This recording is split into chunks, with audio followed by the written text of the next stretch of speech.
So I've opened this free downloadable oven mitt pattern in Adobe Acrobat. This is a small pattern with only 4 pages. When I click on this page icon on the left of the screen, I can see all the pages of the pattern. If this was a larger pattern, I could continue to scroll down and see all the rest of the pages. Then down here, I have the pages icon. When I click on this, it brings up all the layers on this pattern. These layers can be turned on and off by clicking the boxes with the eye symbol. It's a little toggle switch. If you turn the eyes off, then the pages won't print. And this is super helpful on larger patterns that contain sizes. In this case, we'll leave the text box on because it contains the cutting instructions, and we need the pattern pieces, obviously. Here, I'm going to turn off the A4 page guides. Very simply, the A4 paper guides refer to a paper that is slightly longer and narrower than the 8.5 by 11 paper that's used in the US and Canada. If you're outside Canada and the US, then you would turn off the letter page guides and use the A4 page guides. In this case, I'm in the US, so I'll turn off the A4 page guides and I'll leave on the letter page guides. And I'll also leave on the page numbers.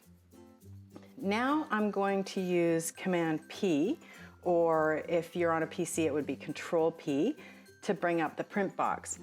Make sure you're printing to actual size, and the orientation can be auto or portrait. I suggest only printing page 2 first to bring up the test square. Measure that with a ruler to ensure your printer is printing to the correct size.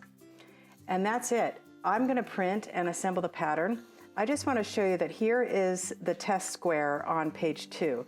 And if you print page 2, you want to make sure that this is measuring 1 inch or the outer edge 5 centimeters, and then you'll know your printer is printing correctly.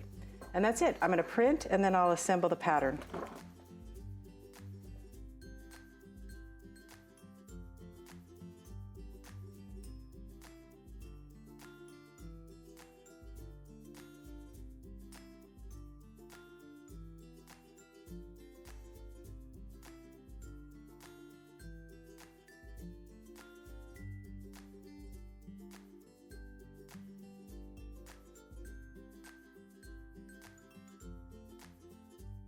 Just want to let you know that there's this really cool QR code here. So once you have your pattern cut out, if you need to get back to the Sew Along video tutorial, you can use your phone's camera or your QR code reader to access the Sew Along video. It'll take you right there. I hope you make a lot of oven mitts, and please remember to like and subscribe to my channel for more great sew alongs.